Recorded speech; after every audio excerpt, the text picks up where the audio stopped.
Welcome to The Thing About Austen, a podcast about Jane Austen's world. I'm Zan. And I'm Diane. And this episode, we're talking about the pump room.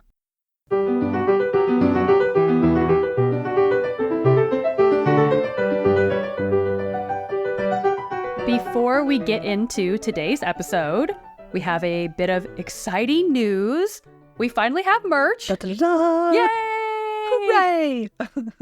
So you can find our podcast merch at www.redbubble.com/people/aboutausten/shop. You can also just type in The Thing About Austen directly into the Redbubble search bar, and we will obviously have the link and everything in our show notes so that you can easily find it. There are some fun designs, and they're all available. Well, we think they're fun designs. Hopefully you do as well. And they're all available on a variety of products, so just click on the design to see all of the options. And this is something we've been wanting to offer. We've had people ask us in the past if we have merch or if we are planning to do merch. So we went with Redbubble because they handle all of the printing, shipping, etc. for us. Since running an actual shop is not something that we have the bandwidth for. True. So with that being said, if you run into any issues or have any questions about your order, hopefully not, but, sometimes things happen, you will want to contact Redbubble's customer service directly because aside from sort of uploading the designs and doing that end of things, we aren't actually the ones shipping the stuff to your door. Right. If that makes any sense. Yeah. But we would love to see all of the merch that you do purchase. So tag us if you would. Yes, absolutely. Yay! So now back to Northanger Abbey and the pump room. This is sort of this is the third episode in our suite on Bath. So Yes. We've had Mm-hmm. the baths and Bath. We've had the assembly rooms, and now we get to the pump room. Yes. So there are numerous mentions of the pump room in Northanger Abbey. So it was hard to choose just one as our jumping off point. But this scene with Catherine is a good example of a person seeking out the pump room for the specific purpose of, just hoping to casually run into someone. Uh-huh. And it also sort of details some of the benefits of the pump room. Why do people go to the pump room? So at this point in the novel, Catherine has met Henry and Eleanor Tilney, as well as the Thorpes. So basically everyone is in town. Her brother's in town, the Thorpes are in town, the Tilneys are in town, everyone's there. But Catherine wishes to spend a little more time with Miss Tilney. So here is the text. The first wish of her heart was to improve her acquaintance with Miss Tilney, and almost her first resolution to seek her for that purpose in the pump room at noon. In the pump room, one so newly arrived in Bath must be met with, and that building she had already found so favorable for the discovery of female excellence, and the completion of female intimacy, so admirably adapted for secret discourses and unlimited confidence, that she was most reasonably encouraged to expect another friend from within its walls. This is where you go to meet your friends. Yeah, this is where you go to meet your friends, have a little gab. Secret discourses, I like it, find a little place to whisper. It's all good, Why wouldn't you go to the pump room? It's a little BFF's clubhouse kind of situation. That's definitely the way she envisions it. Absolutely. The pump room, as it would have been in Austen's day, was a relatively new construction, built in the early 1790s and opened by the Duchess of York on the 28th of December, 1795. This new pump room was actually built on the same site as a previous pump room, which was built in 1706 at the behest of Beau Nash, the semi-official ruler of Bath for the majority of the 18th century. So Nash was the man largely responsible for bringing Bath into prominence, and particularly for all of the strict rules that governed Bath society.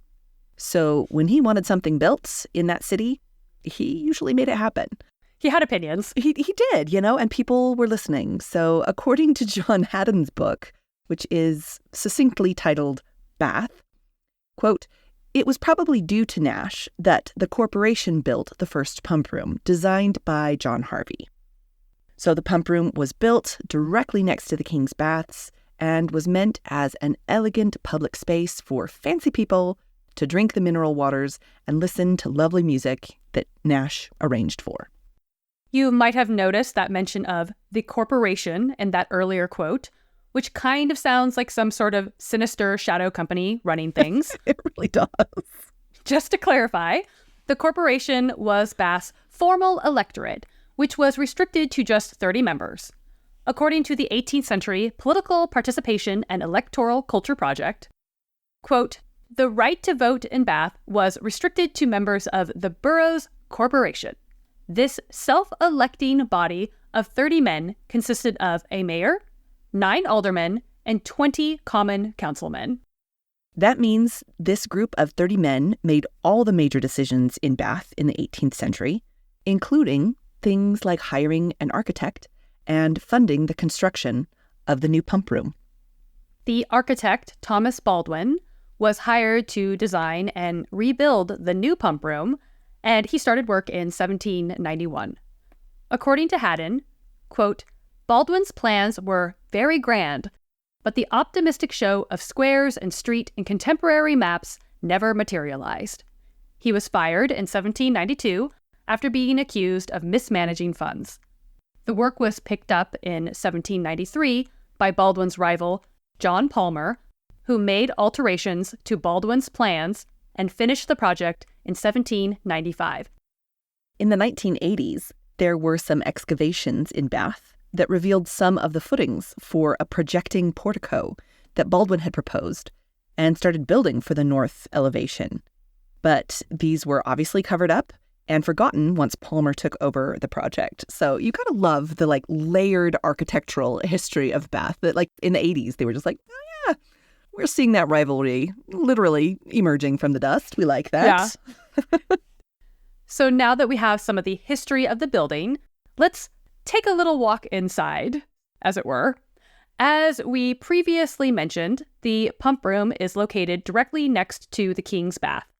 It is also next to the Bath Abbey. According to Maggie Lane's book, Jane Austen's England, the heart of the city has always been the Abbey churchyard, called the Pump Yard in Northanger Abbey. A spacious paved area where the sedan chairs and their blue-coated attendants waited for customers, the churchyard is pleasantly enclosed by the west front of the Abbey on the east, the pump room with its inscription, Water is Best, in Greek on the south, the colonnade on the west, and a row of shops on the north, between two of which is the archway which Catherine Morland and Isabella Thorpe passed through to Cheap Street. There's just so many different outlets off of this churchyard. It's very central, isn't it? So from that pump yard, we walk into the pump room. To describe the room, we will turn to one of our favorite types of resources for historic locations, which is tour guides from the era. That always have the best names. They always have really great names. So our selection today is from the Historic and Local New Bath Guide, forming a complete pocket history of Bath, with a map. In parentheticals, with a map. And that was published in 1802. And you know that I am a sucker for a good map. So it's put that in parentheses and I'm this is the one for me. I want the map. Thank you very much. Maps, charts and tables, all of those things. So this guide describes the pump room as follows. The new pump room is 60 feet long by 46 feet wide and 34 feet high.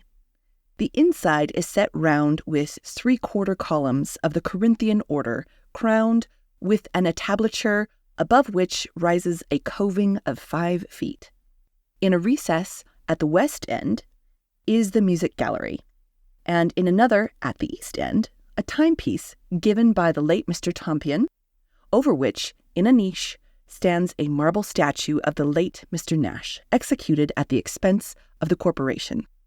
In the center of the south side is placed a marble vase, from whence issue the salutary waters, on each side of which is a fireplace. This gives us a lot of physical description, which is lovely, particularly if you really enjoy having all of your spatial dimensions laid out, which we at this podcast happen to enjoy that.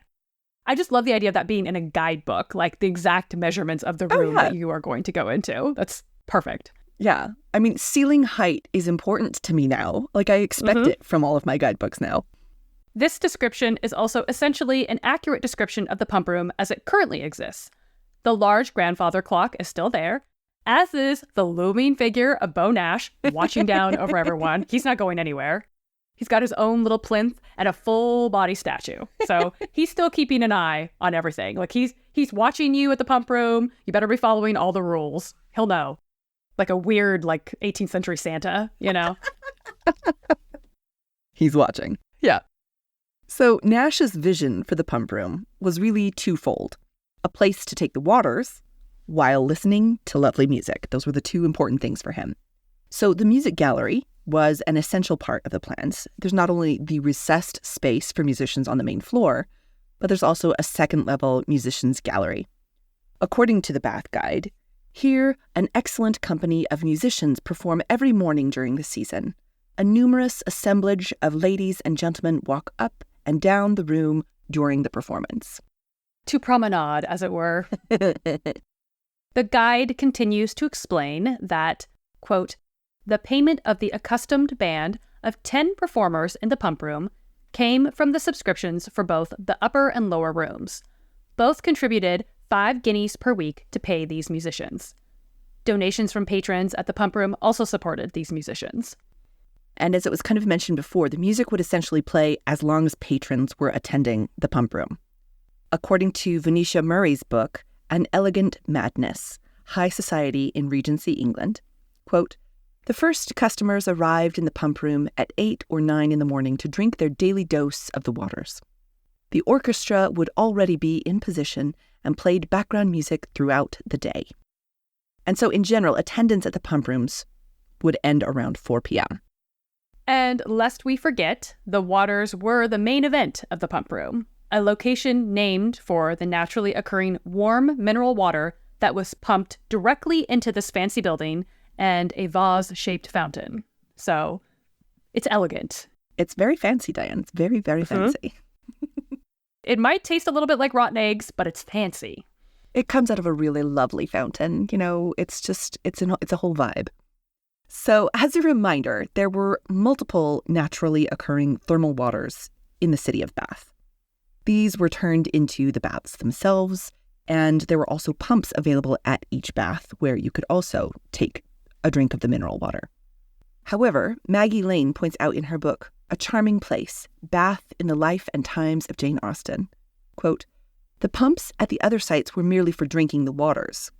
The pump room, opening onto the Abbey churchyard, was a social meeting place as well. So we're not just drinking the waters, it's an event. The titular pump in the room is described as follows in The Improved Bath Guide, or Picture of Bath and Its Environs, which was published in 1809. Apparently not advertising any fun maps, but we'll take it. So this is from the guide.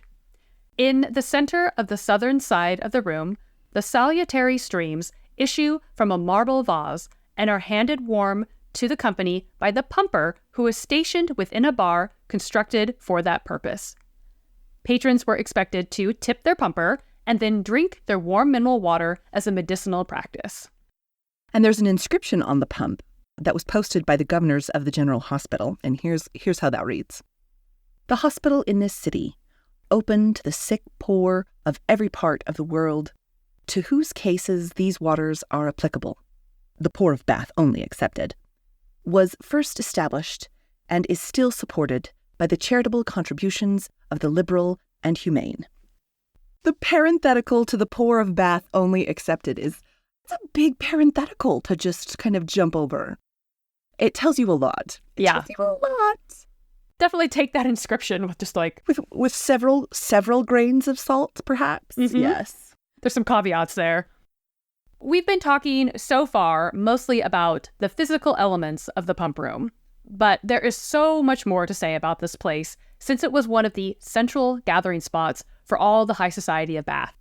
For instance, as we discussed in our episode on the assembly rooms in Bath, one of the first orders of business for high society was to go to the pump room and sign their names and places of abode into one of the books of arrivals in the pump room. This is also how the Bath Chronicle would be able to publish their weekly arrivals column in their newspaper. This is another topic we discussed in a previous episode with Barbara Heller. Maggie Lane points out that in Northanger Abbey, the Arrivals book is also important to Catherine and Isabella Thorpe on several occasions. She starts by quoting Isabella. "Let us go and look at the Arrivals," says Isabella in the pump room, and away they walked to the book, where Isabella busies herself examining the names inscribed therein. Later, Catherine finds out at which number in Milsom Street the Tilneys have their lodgings by consulting the same book. Places of abode presumably refers to the address in Bath rather than at home, or Catherine would have discovered when she consulted the book that the Tilneys had the great happiness to live in an abbey. I mean, she would have noticed. She would have noticed that detail, I'm pretty sure. The sleuthing will only take you so far. It's like the sleuthing is confined to Bath. But it gets her to her end goal, right? It gets her to the Tilneys, which is all important. We also know that in both Persuasion and Northanger Abbey, the pump room serves as a central meeting place for several characters. It seems that the timing of one's visit to the pump room would perhaps be in part determined by the purpose of one's visit. According to Deirdre Lynch's notes to the Oxford World's Classics edition of Persuasion, the medicinal effects of Bath water were thought to be of most benefit if the water were drunk hot each morning. The visitor to Bath would have to allot time in her daily schedule for attendance at the pump room, where the water was pumped directly from the springs.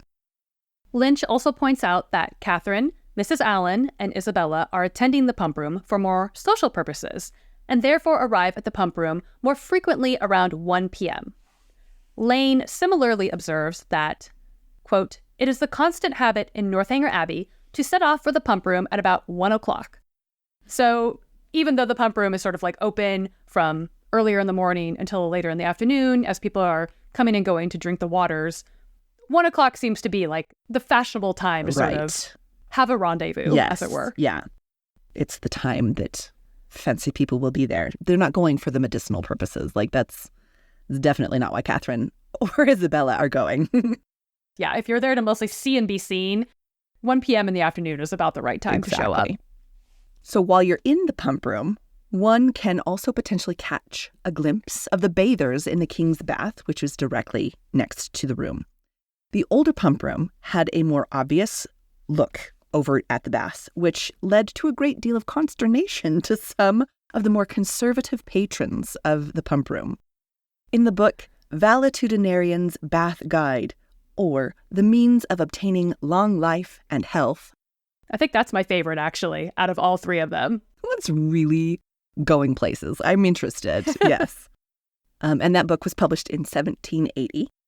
And there is an entire chapter dedicated to, quote, the promiscuous bathing of the sexes that could be viewed from the pump room. And the author writes this: "I sincerely hope the time has come when we shall never see any of the female sex sprawling about under the pump room windows." The shock, the shock and horror. So this female sprawling that's happening is apparently very promiscuous. You can't handle it. Too much. The new pump room did not have as unobstructed a view of the baths, since there are only 2 windows on that side of the room, including the bow window that holds the eponymous pump that could directly see the baths. So maybe there are slightly fewer bruised sensibilities over sprawling females with the new pump room. One might hope. Let's now try and tie this idea about the pump room and kind of what it's doing, what it's being, who's going, etc., into Austen's works.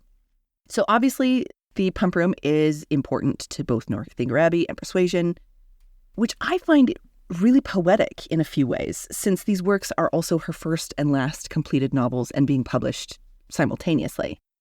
They're also novels that span a certain revivifying effort to keep Bath new and fashionable, like we see in Northanger Abbey, as well as a certain decline in the popularity of the place, which we see in Persuasion. Austen would have started drafting Northanger Abbey shortly after the new pump rooms were opened. So we get a sense of that novelty from Catherine's perspective and her wonder at being in this metropolitan city. We also get the sense that the pump room is something of a social base camp for her and Isabella, since it is where most of their intrigue starts. There's a lot going on, really. Well, and they're so bright-eyed and just like, woohoo, it's very exciting to be in this place. And I think you really get a sense of that in a lot of these scenes, right? Where you get, sleuthing out, where's Mr. Tilney, where's his location? And I mean, that's my favorite. Where has he gone? Where has he been? Where has he gone? Then there's that whole scene where Isabella's like, there's two men looking at us, we've got to escape them. And like just all of these really, really delightful scenes that are happening right in the pump room. And I think even in the 2007 adaptation, they do a lot of that blocking really, really well, where you get a sense of all the possibilities that Catherine sees in the pump room. Like there's something exciting about that location for her. It's a bit of like it's a way station. There's just a lot of people coming and going. Mm-hmm. Absolutely. In Persuasion, the pump room is also a bit of a central location, especially once the Musgroves arrive. Lane points out that, quote, the White Hart Inn, at which the Musgrove party stays, and where Captain Wentworth writes his letter to Anne, is directly opposite the colonnade and pump room. Mary, stationed at her window, can watch the comings and goings at the pump room and sees Mr. Elliot meeting Mrs. Clay beneath the colonnade. So there's a lot happening here. I love that Mary is like doing surveillance. That seems very Mary to me. It tracks. Uh-huh. Yeah. Well, like doing surveillance, but without actually realizing what is actually going on. Yeah, the nuance is lost on her, but she's just like, oh, look, yeah. I know them. And there's something about the centrality of the location that makes all of these references and allusions really, really come to life. Austen's own familiarity with Bath is constantly on display in these novels. You get a sense that you could actually walk through Bath as it existed in this time because of how effective and how specific a lot of her references are. And perhaps one of the more subtle and absolutely delightful aspects of the novels is this very deep personal knowledge. You get a sense that Austen is always very precise and particular about the position she puts her characters in, and that makes this realism really jump off the page. And it might be lost on us and modern readers, is the decline of Bath as a fashionable destination by the time we're reading Persuasion. Murray makes this clear in her book, An Elegant Madness, when she writes, Bath was already on the decline as a fashionable resort at the end of the 18th century. One set of critics dismissed it as old-fashioned and too staid. Another took the opposite stance and thought that the society had become indiscriminate and vulgar. The town was certainly a well-known hunting ground for adventurers and fortune hunters. And that's something that actually a lot of the books talking about Bath of this time will mention. One thing that Bath was known for is rakish men who were looking for an heiress, basically. Oh, straight up schemers are just constantly in Bath. Well, and then Murray goes on to talk about how even the medicinal draw of both the baths and the mineral water are waning in popularity. There was a trend towards sea bathing rather than Roman baths at this point, and there's also a new emphasis on hygiene. Murray writes, quote, it was realized that the baths were run on such insanitary principles that they were likely to cause more problems than they solved. Drinking the water, as opposed to bathing in it, was slightly less hazardous, but even so, the glasses were often not washed between patients, and in any case, it tasted revolting. So there's that. Which, I appreciate that last bit particularly. I have tasted the bath waters, and they were not good, I'm just going to say that. It did not taste great. You weren't like, ooh, bottle this up. I want to drink this all the time. No thanks. No thank you. So I appreciate that Murray is willing to be that blunt, and just be like, yeah, it was gross. Yeah. In the context of Persuasion, the declining popularity of Bath serves as a potentially greater commentary on Sir Walter's financial woes and social obscurity. Not obscure in his mind, where he is the best. No, but he's an A-list celebrity in his head. In Nigel Nicholson's The World of Jane Austen, he writes, Bath was losing its appeal for the eminent and well-born. There was a seepage and then a flood of middle-class people attracted by its shops, hospitals, and entertainments who could rent for a week or two furnished rooms which reminded them of home, with a difference. In the 15 years that separated the writing of Northanger Abbey and Persuasion, Bath had gone down market. It was the same with the pump room. Once it had attracted the elite of Bath more for the sake of seeing and being seen than for any medicinal properties of the waters. But now it was mainly resorted to by the elderly and sick from all over the country. So, used to be high society, and now it's like very middle class. Oh, the horrors of the middle class. So, I love the way that Nicholson writes that too. There was a seepage and then a flood. Like at first, just like a few, like, oh, okay, the occasional kind of middle class, whatever, coming into Bath. And then all of a sudden, it was just like so many of these people. What is the corporation thinking? Letting all of these people in. Oh, the corporation. How it has fallen, They really, really just letting anybody in this place now. But you can see that difference from in Northanger Abbey, where it is all about like being paraded up and down in the pump room and seen and being seen and doing all of that. And like in Persuasion, they don't really spend that much time in the pump room at all. I mean, it's only mentioned specifically by name once in Persuasion. I think that is a real indicator of where the priorities have shifted significantly. Yeah. And so you get a real sense of the fact that Sir Walter is retrenching in a place that's not popular. Like, Brighton would have been the actual like popular happening place perhaps during this time. Well, and Sir Walter, like that he has to rub elbows with Prinny, like. Oh, yeah. He was, if that was an option, he would have gone there, but that wasn't. Like Bath was the option. And so the fact that it's not just Bath is a slightly less fancy place, but the pump room is less refined as well. And you really get a sense that there is that deterioration of the high society elites being able to kind of withstand maybe this up and coming middle class. Without that nuance, you don't realize how decaying the world around Sir Walter is. And it's fun to kind of think about this idea of like of Bath as kind of this deterioration, but at the same time, like people are in the pump room still thinking that they're very fancy, trying to be very posh. In the 2007 adaptation of Persuasion, there's this lovely scene where Anne has just arrived to Bath and she's kind of meeting up with Mr. Elliot, and he's having their conversation about the best society and whatnot. But while it's happening, they're walking around the pump room, and it's like everybody is actually kind of like milling around it's almost like they're on an indoor leisurely walking track. Yeah. Like it's just an indoor track, and they're just like walking around in circles because I mean like that's what you do in this space. And when you kind of get this, there's this kind of like wide shot of it at the beginning of the scene, and you really get a sense of like, wow, there's really no point to a lot of this. Just hamsters on a wheel kind of scenario.